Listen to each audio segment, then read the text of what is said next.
Today, a single protein sitting at the intersection of ALS, dementia, and cancer. Houston Methodist published a paper today in the Nucleic Acids Research identifying TDP43, a protein already known to misfold in the neurons of ALS and frontotemporal dementia patients as a regulator of DNA mismatch repair. The body's spell check system for DNA is essentially what this is. Now, when TDP43 levels go wrong, that repair machinery goes completely haywire. In neurons, the overactive repair shreds the genome and kills the cell. In tumors, the same dysfunction drives higher mutation loads and making cancers more aggressive and harder to treat. That's one protein in two of medicine's most devastating categories of disease, connected through a mechanism that nobody had identified until today. That is where I want to start. The same day this landed, the U.S. Army also signed the largest AI defense contract in history. And off the coast of Massachusetts, the last blade went up on the first major offshore wind farm this country has ever completed. Now, it seems like these stories don't share a subject, but they do share a property. In each one, something was always structurally present, such as a molecular pathway, a procurement architecture, and an energy source, and all of them became operational for the first time. And the world after that activation does look different than the one before it. So, typical Century Report, we find these connections and show them to you. So let's start with the bridge between neurodegeneration and cancer.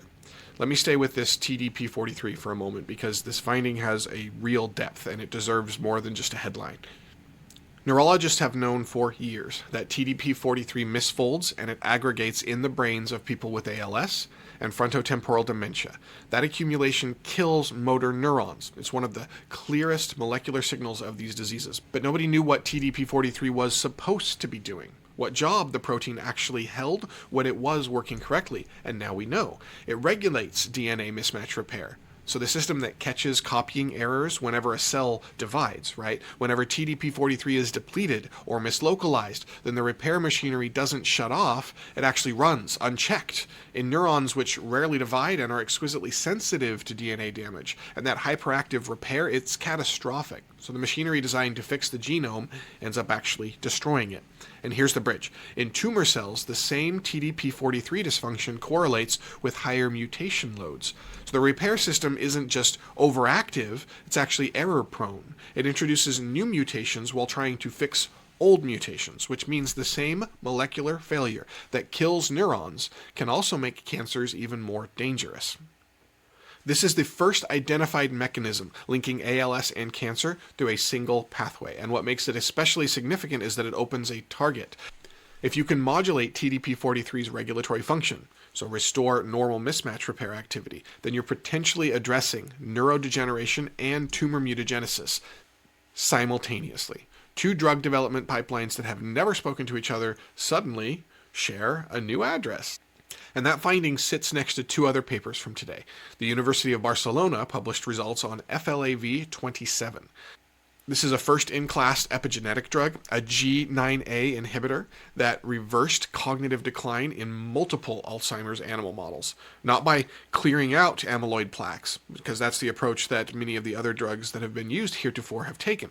And the clinical results have been modest at best with that approach. But FLAV27 works fundamentally differently. It reprograms neuronal gene expression, turns genes back on that the disease had silenced. So the cognitive recovery in animal models was robust across multiple experimental designs. What's striking about this is the target. G9A is an enzyme that adds methyl groups to histones. This is the protein spools that DNA wraps around, and when G9A is overactive, it locks genes into this silenced state. Now, FLAV27 releases that lock. The disease didn't destroy the neuron's capacity, it buried it under epigenetic marks, and the drug digs it back out. And then, quietly, UC Santa Cruz published in the Journal of Endocrine Society that fathers who used tobacco products passed metabolic changes to their children. Not through secondhand smoke like we've all been told, and not through a shared environment, but instead through epigenetic transmission in the paternal germline. The father's chemical exposure altered something in their sperm that changed their children's metabolic programming. 3 papers, 3 angles on the same underlying reality. Biology encodes experience, chemical exposure, disease progression, gene silencing. in layers that sit above the genome itself. And we're only now developing the tools to really read those layers. So TDP-43 shows us a regulatory function hidden inside a disease signature for decades. FLAV27 shows us that cognitive decline may be reversible because the damage is epigenetic, not structural. And the paternal tobacco study shows that chemical experience propagates across generations through mechanisms that we're just beginning to catalog. See, this is what happens when the resolution of biological investigation crosses a threshold like we're seeing now with AI. The connections were always there.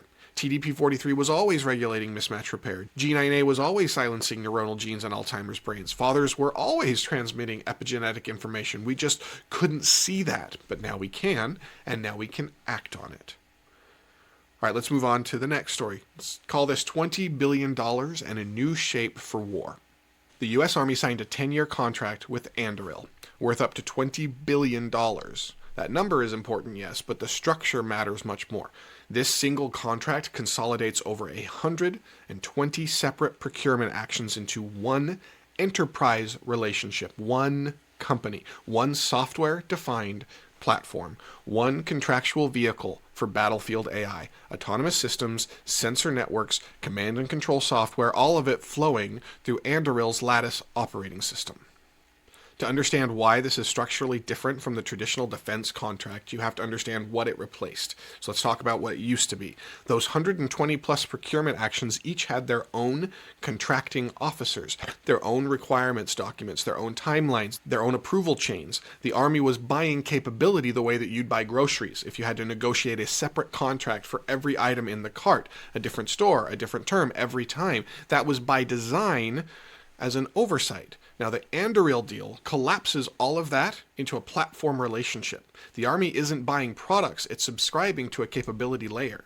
And that layer updates continuously, integrates across domains, and evolves without requiring a new contract for each iteration. Now, this arrives exactly 1 day after Wired published the most detailed public account of Palantir's Maven targeting system.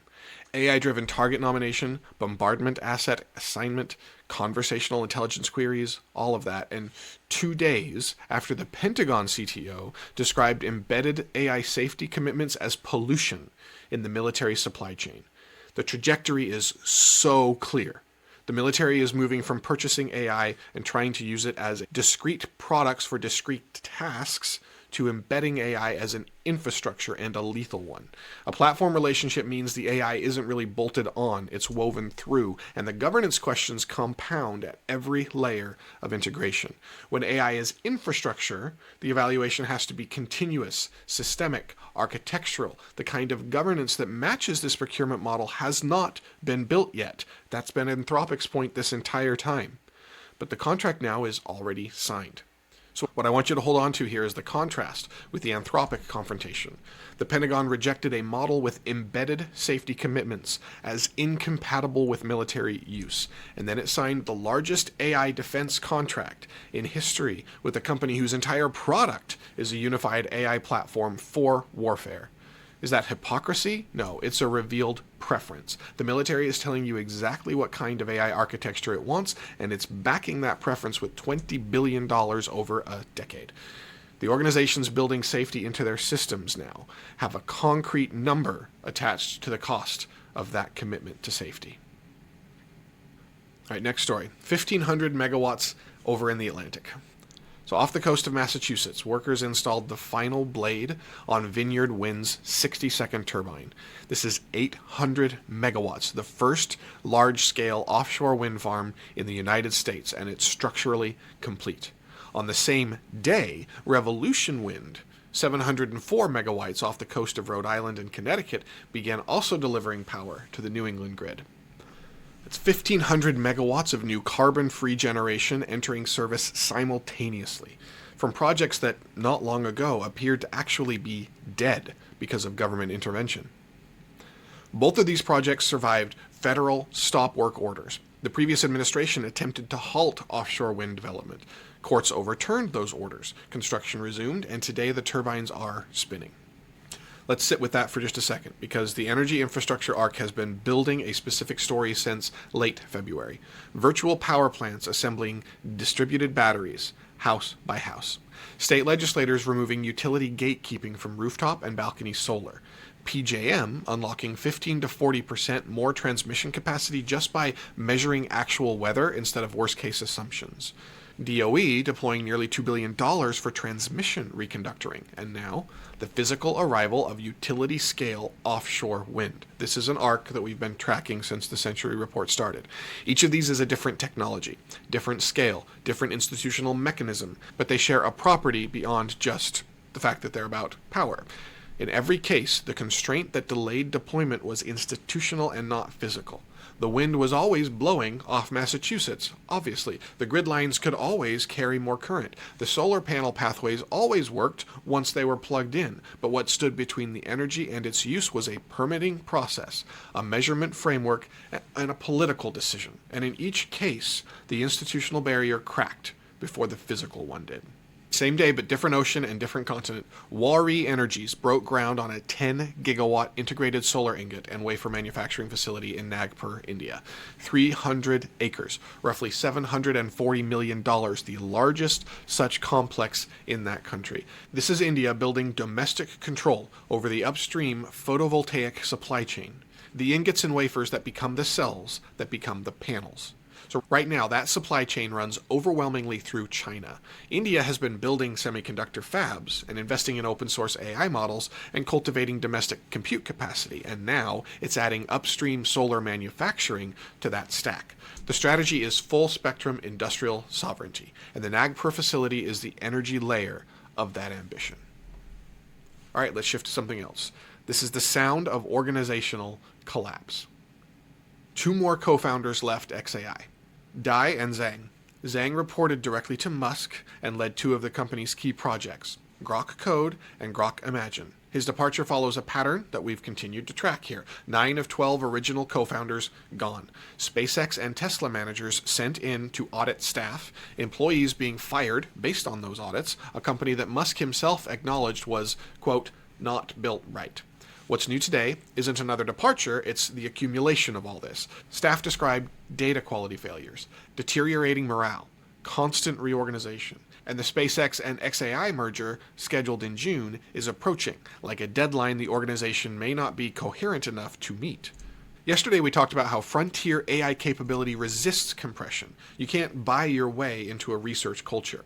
XAI is now demonstrating the inverse. You can destroy a research culture rapidly through instability, through distrust, through organizational chaos that makes it impossible for the compounding relationships between researchers to even form. The talent walks, the institutional memory walks with it, and what remains is capital, without the organism that capital was supposed to serve. And meanwhile, China's National Cybersecurity Authority issued formal warnings about OpenClaw, the agentic AI tool, citing prompt injection vulnerabilities, data exfiltration risks, and malicious skill uploads. The restrictions apply across government agencies and state enterprises. The interesting structure here is parallel, but of course inverted. The US military rejected one AI system because its safety commitments were too robust. China restricted a different AI system because its security architecture was too weak. Two governments, two AI systems, two opposite failure modes, and in both cases, the state is drawing a line around which AI systems it considers safe enough to operate inside sovereign infrastructure. That line is itself a new kind of governance. Not regulation in the traditional sense, of course, but it's operational security filtering and applied to the sovereign level in real time as these systems continue to evolve. All right, let's close out with what shipped today. So Anthropic made its 1 million token context window generally available across both Opus 4.6 and Sonnet 4.6. Standard pricing, all plans on by default in Claude Code. Opus scores 78.3% on MRCR v2 at 1 million tokens. This is the highest among frontier models. So the era of fitting entire code bases and document collections into a single conversation is now default infrastructure, not a preview feature. Google also shipped Chrome 146 to stable with experimental WebMCP support. This is a W3C protocol that lets websites register structured tools directly accessible by AI agents and browser-integrated LLMs. Flip a feature flag and your browser becomes an agent runtime. That's the web becoming machine addressable at the protocol level. And Onyx Security launched from stealth with $40 million to build what they're calling a secure AI control plane. This is a platform that continuously inventories enterprise AI agents, monitors their reasoning processes, and approves or corrects their actions. This agentic governance layer is now a product category. Let's connect these threads together. So a protein that has been misfolding in the neurons of ALS patients for as long as the disease has existed, and today, for the first time, we know what it was supposed to be doing. It was supposed to be keeping DNA repair in check, and that knowledge connects two disease categories that have never shared a therapeutic pipeline. A wind farm that survived the government trying to kill it is now spinning off the coast of the state where American independence began. And a $20 billion contract that tells you exactly what kind of AI the world's largest military wants, and by exclusion, what kind it doesn't. Very soon, watch for that March 24th preliminary hearing in Anthropic versus DoD, because the Anduril contract just made the stakes concrete. The Pentagon has shown what the alternative architecture looks like when safety commitments are absent. $20 billion of alternative. What Judge Lin decides about whether embedded AI values can be treated as a supply chain containment will shape whether that alternative is the only one the military ever uses, or whether there's room for something else. All right, we'll see you tomorrow.